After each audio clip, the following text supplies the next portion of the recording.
আদম নবী ফেরায়া দিছে, আপনার কাছে পাঠায়া দিছে। আপনি যদি সুপারিশ করেন, আশা করা যায় আল্লাহ আমাদেরকে আজকে মাফ করে দিবে। কদ সাম্মাকাল্লাহু আবদান শাকুরা, কোরআনে কারীমের মধ্যে আপনাকে আল্লাহ পাক বলছেন আবদান শাকুরা, আপনি শুকরগুজার বান্দা, আপনি আল্লাহ পাকের প্রিয় নবী, আজকে আপনি আমাদের জন্য একটু সুপারিশ করেন।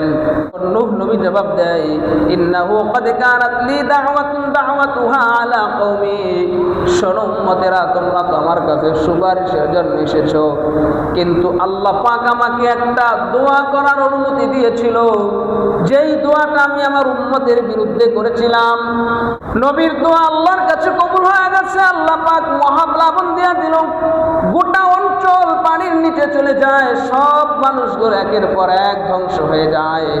নূহ নবী সকল উম্মতের বলবে, আল্লাহ পাক আমাকে উম্মতের জন্য দোয়া করাতে বলেছিল, কিন্তু সেই দোয়াটা উম্মতের বিপক্ষে চলে গেছিল। আজকে আমার ভয় হয়, নাফসি নাফসি। এর ময়দানে নবীরা ফিরা দিবে, সব নবীরা যখন উম্মতকে ফিরা দিবে, সর্বশেষ সুপারিশ করবেন আমাদের নবী মুহাম্মদুর রাসূলুল্লাহ সাল্লাল্লাহু আলাইহি ওয়াসাল্লাম। ওই নবীর সুপারিশ যদি আমাদের পাইতে হয়, তাহলে আপাদমস্তক, আমার গোটা শরীরের আপাদমস্তক, মাথা থেকে পা পর্যন্ত রাসূলুল্লাহর সুন্নাতের ইত্তেবা করতে হবে, রাসূলের আদর্শ অনুসরণ করতে হবে। ইন্নাল হামদালিল্লাহি নাহমাদুহু ওয়া নাস্তাঈনুহু ওয়া নাস্তাগফিরুহু ওয়া নু'মিনু বিহি ওয়া নাতাওয়াক্কালু আলাইহি ওয়া নাউযু বিল্লাহি মিন শুরুরি আনফুসিনা ওয়া মিন সাইয়্যাতি আ'মালিনা। মান ইয়াহদিহিল্লাহু ফালা মুদিল্লা লাহু ওয়া মান ইউদ্লিল ফালা হাদিয়া লাহু ওয়া নাশহাদু আন লা ইলাহা ইল্লাল্লাহু ওয়াহদাহু লা শারীকা লাহু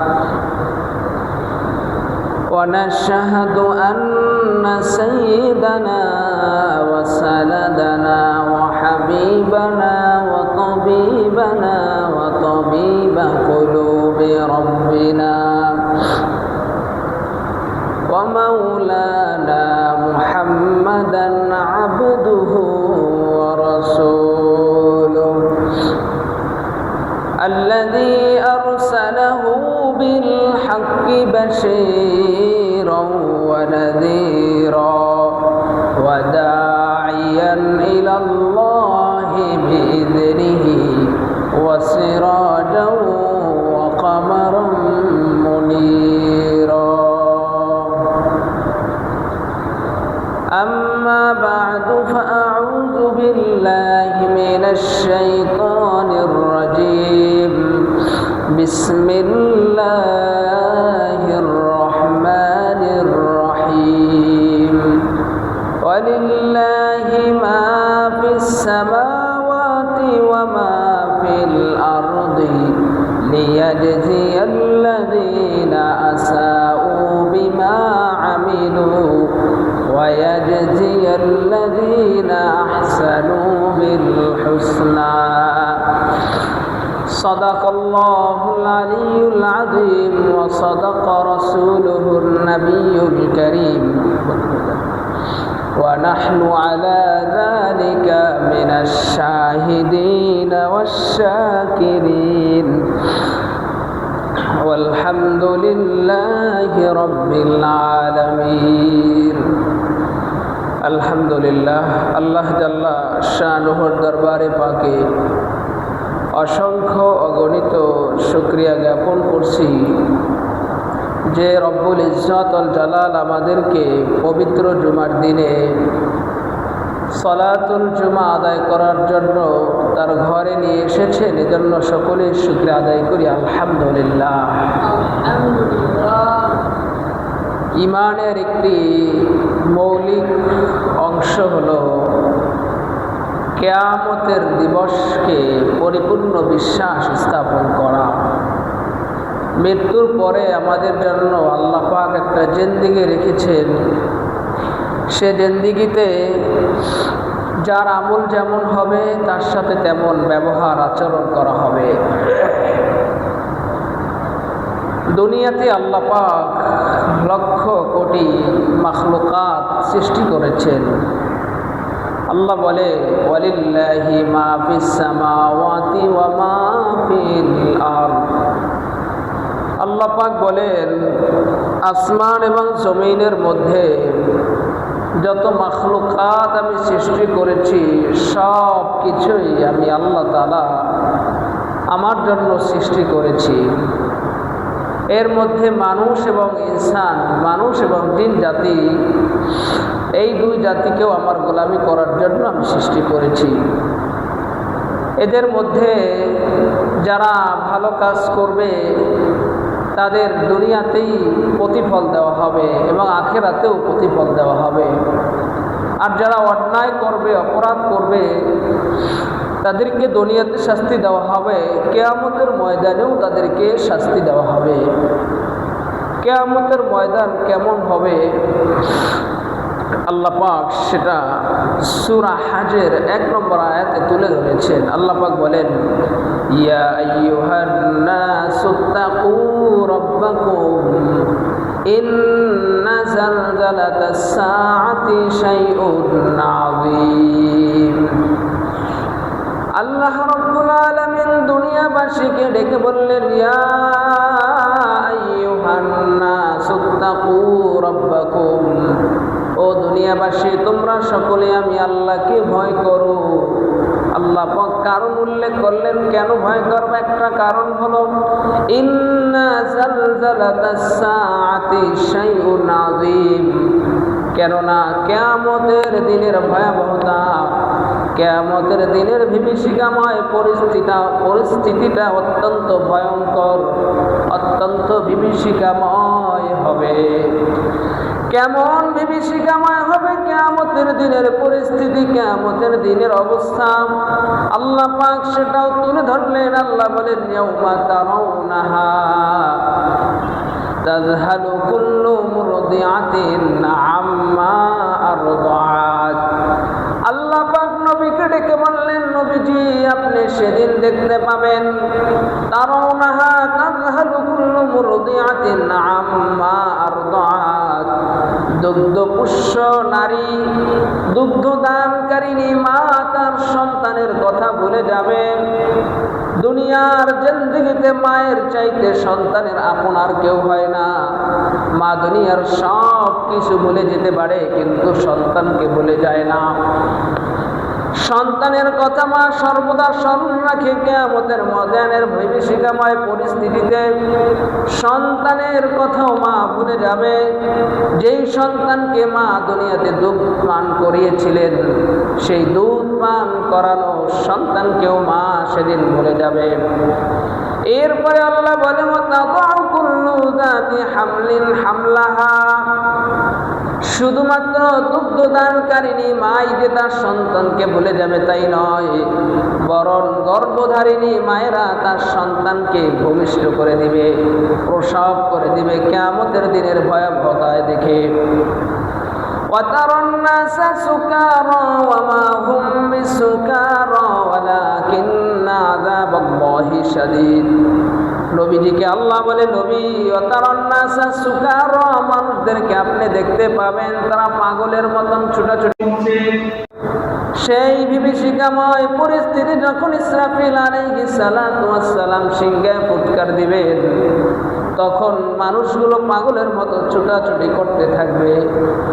নবী আপনার দেখে মনে হবে মানুষগুলো পাগল হয়ে গেছে, অথচ এরা কেউ পাগল নয়। ওমা হুম বিসুকারা, এরা কেউ পাগল নয়, এরা সকলে সুস্থ সবল মানুষ।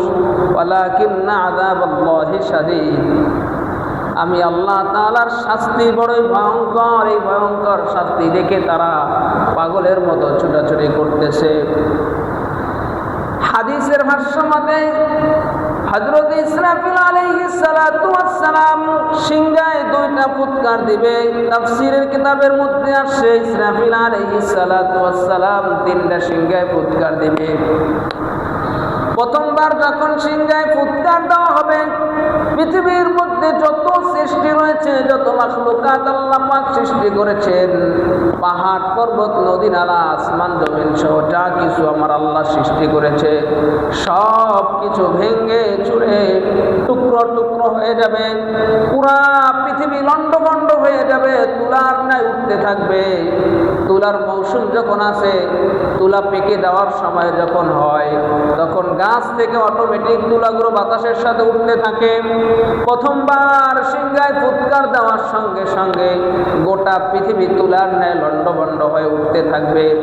দ্বিতীয়বার যখন সিংহায় ফুৎকার দেওয়া হবে, আল্লাহ পাক বলেন, ফাসাইকা মান ফিস সামাওয়াতি ওয়া মান ফিল আরদি।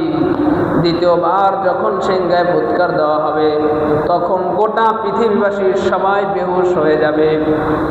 নবী মুহাম্মদুর রাসূলুল্লাহ সাল্লাল্লাহু আলাইহি ওয়াসাল্লাম বলেন, আমি নবীজিও সেদিন বেহুশ হয়ে যাব ইসরাফিল আলাইহিস সালাতু ওয়াস সালামের সিংহার ফুৎকার শুনে।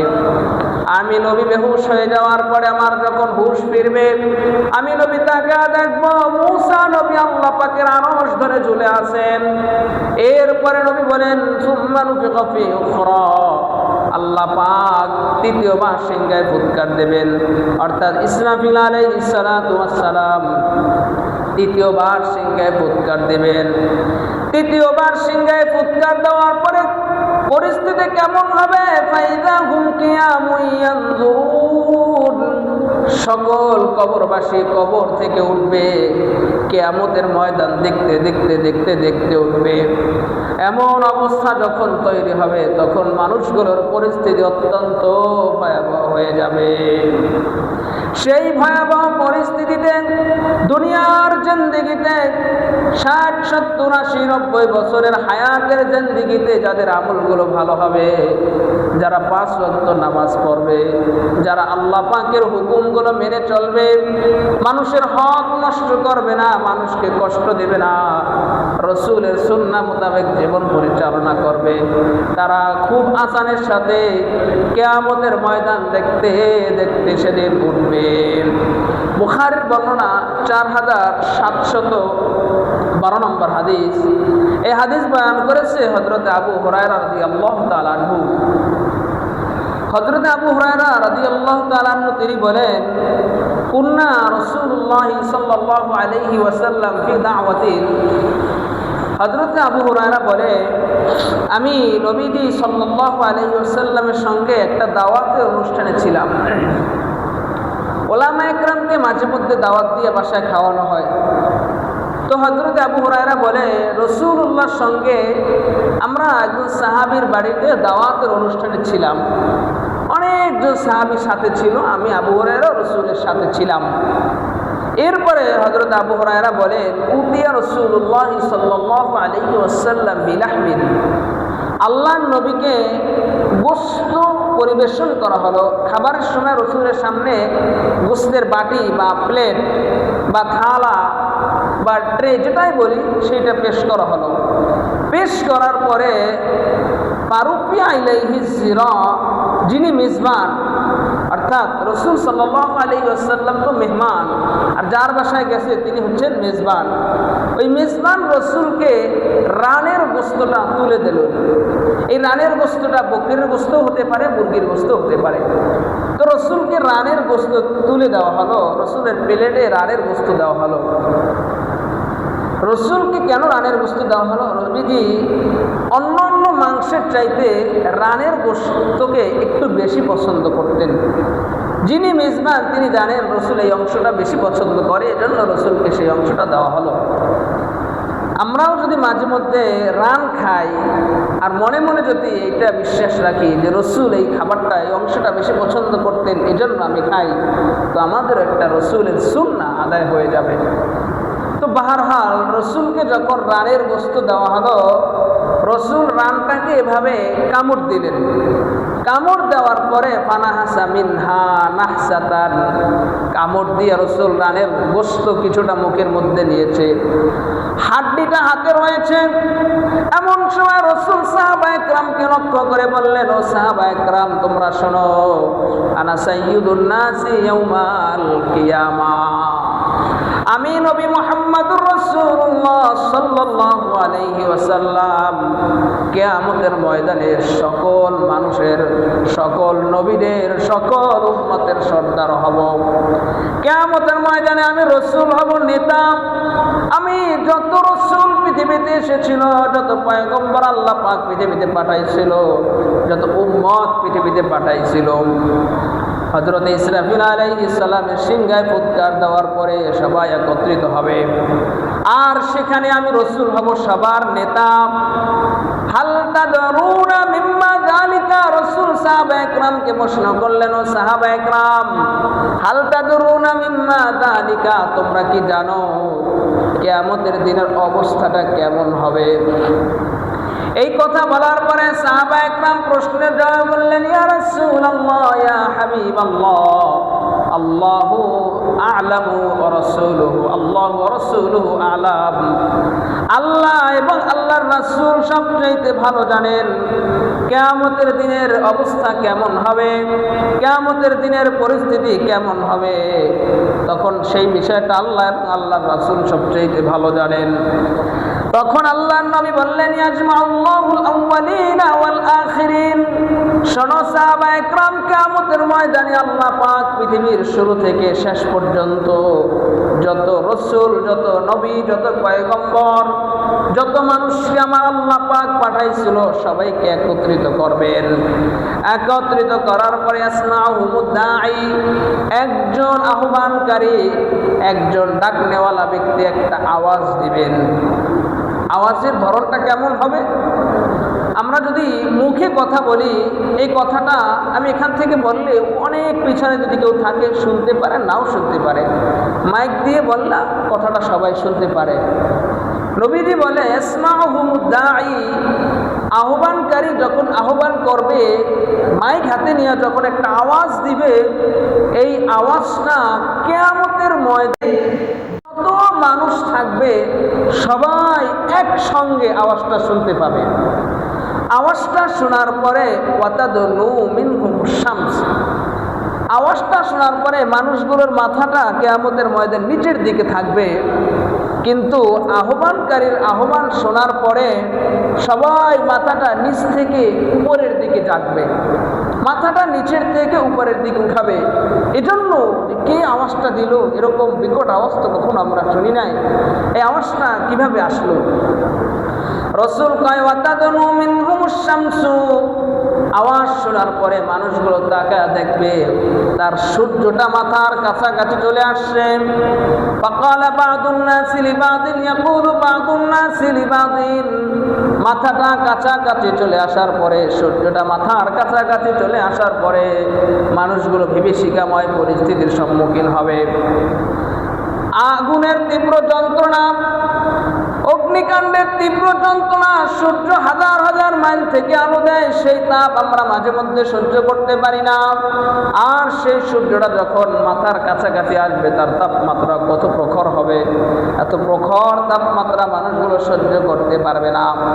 একদল মানুষ আরেকদল মানুষকে প্রশ্ন করবে, আলা তারাউনা মা কাদ বালাগাকুম, একদল মানুষ আরেকদল মানুষকে বলবে, তোমরা কি দেখো না আজকে তোমরা কোন পরিস্থিতির সম্মুখীন হচ্ছ? বলে, কি পরিস্থিতি? সূর্য মাথার কাছাকাছি চলে আসছে, এই বিপদ পাচ্ছ না।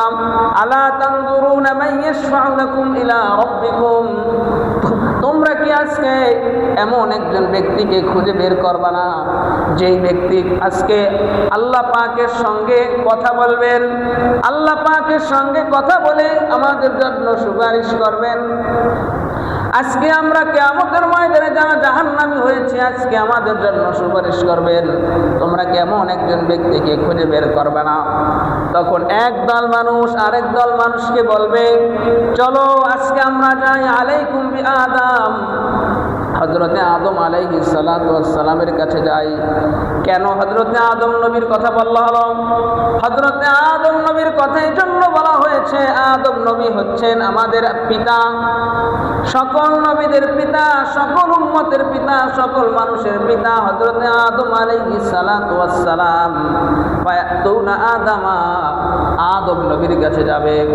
আব্বা জান আদমের কাছে যাওয়ার পরে বলবে আনতা আবুল বাশার, আব্বা আপনি পৃথিবীর মধ্যে যত মানুষ আমার আল্লাহ পাঠাইছিল সব মানুষের পিতা। খালাকাল্লাহু বিয়াদিহি, আমার আল্লাহ তাআলা আপনাকে কুদরতি হাতে বানাইছে, আপনি পৃথিবীর সর্বপ্রথম মানুষ, আপনার আগে আমার আল্লাহ তাআলা কোন মানুষ সৃষ্টি করে নাই, আপনি পৃথিবীর সর্বপ্রথম মানুষ, আর আপনাকে আল্লাহ তাআলা সৃষ্টি করেছিল নিজের কুদরতি হাত দ্বারা। আব্বা ওয়ানাফাখা ফীকা মিন রূহিহি, আল্লাহ তাআলা নিজের হাতে আপনাকে সৃষ্টি করার পরে আপনার মধ্যে রূহ তৈরি করে দিয়েছিল, রূহ দিয়ে দিয়েছিল। এরপরে আপনার ইজ্জত প্রমাণ করার জন্য, আপনার সম্মান মর্যাদা প্রমাণ করার জন্য আল্লাহ পাক আরশে আজিমের উপরে একটা সেমিনারের ব্যবস্থা করলেন, একটা প্রোগ্রামের ব্যবস্থা করলেন, যেই প্রোগ্রামের মধ্যে সব মাখলুকাত সকল সৃষ্টি দিয়ে উপস্থিত ছিল।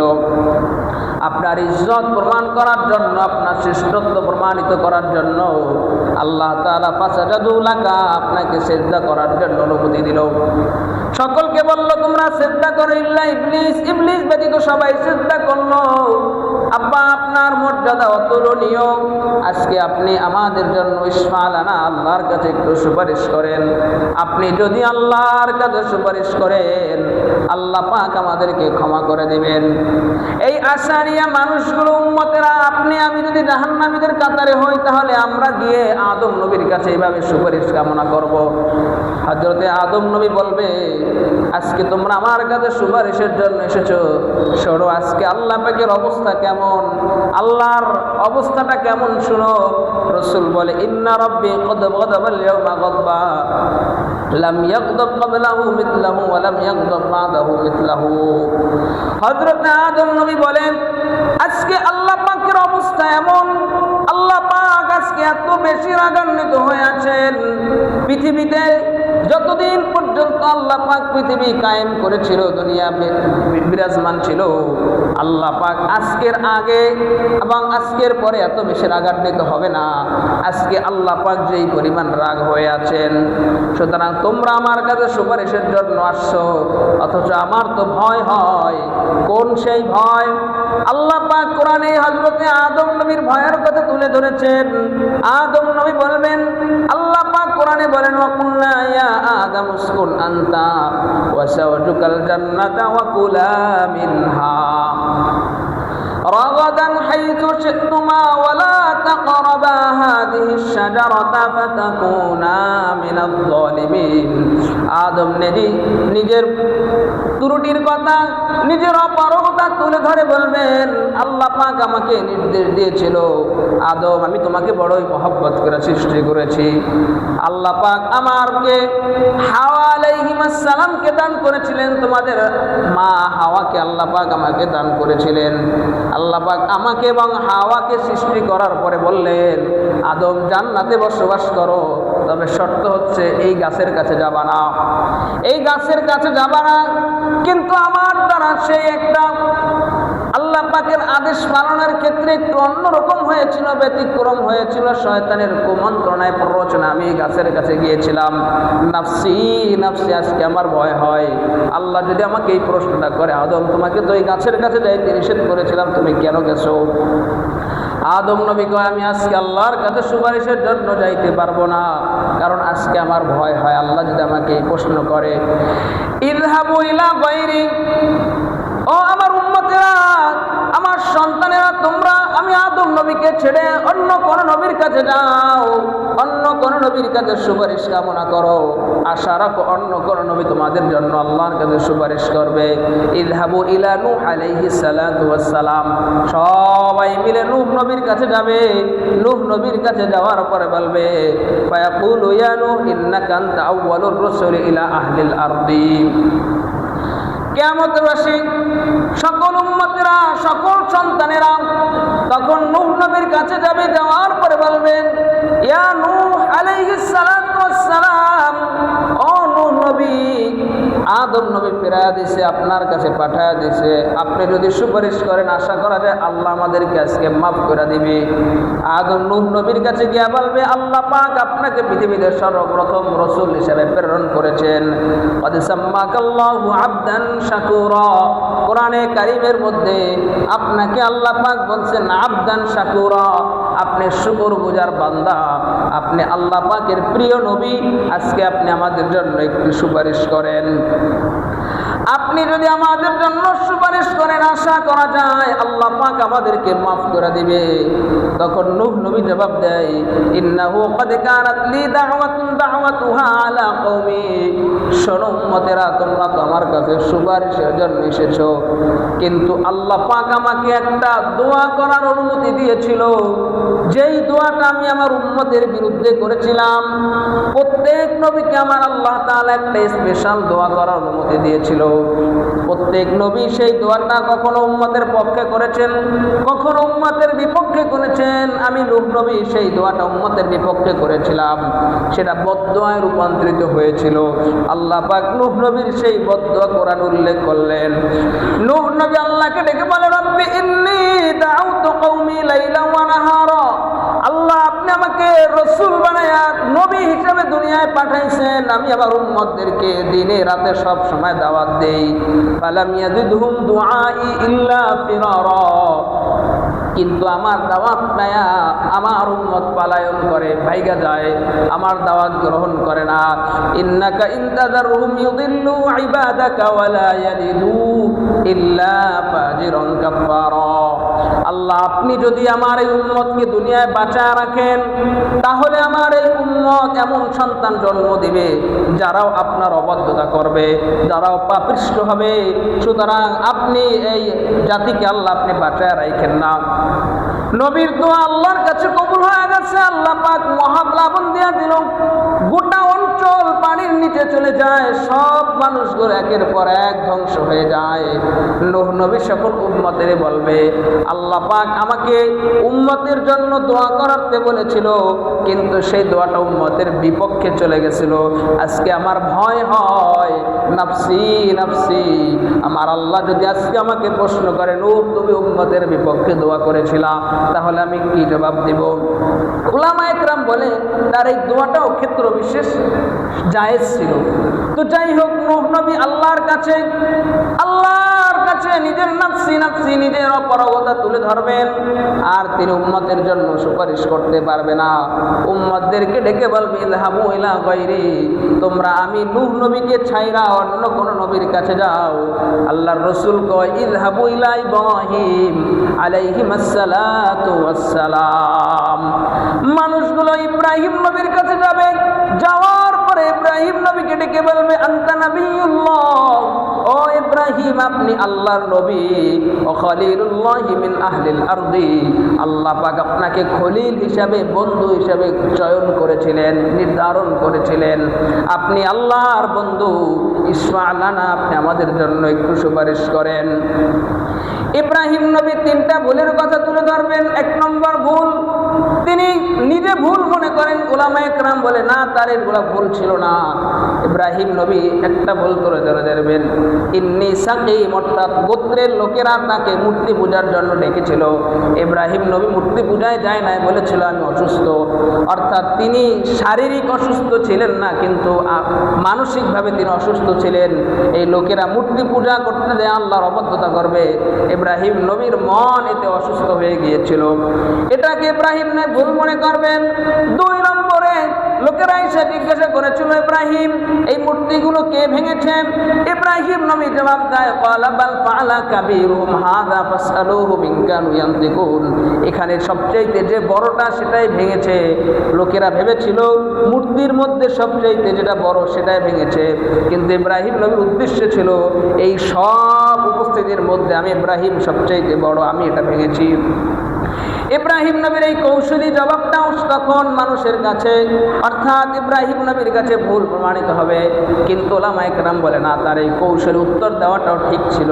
দ্বিতীয় নাম্বার তিনি যে ভুলের কথা মনে করবেন সেটা হচ্ছে মিশরের বাদশাহ সিনান ইবনে ইলওয়ান, ইনি একজন খারাপ বাদশাহ ছিলেন। ইব্রাহিম নবী তার স্ত্রী সারাকে নিয়ে মিশরের পথ দিয়ে যায়, আর ওই বাদশার কুচরিত্র হলো যখনই কোনো সুন্দর রমণীর কথা শুনে তখন তার সাথে খারাপ আচরণ করতে চায়।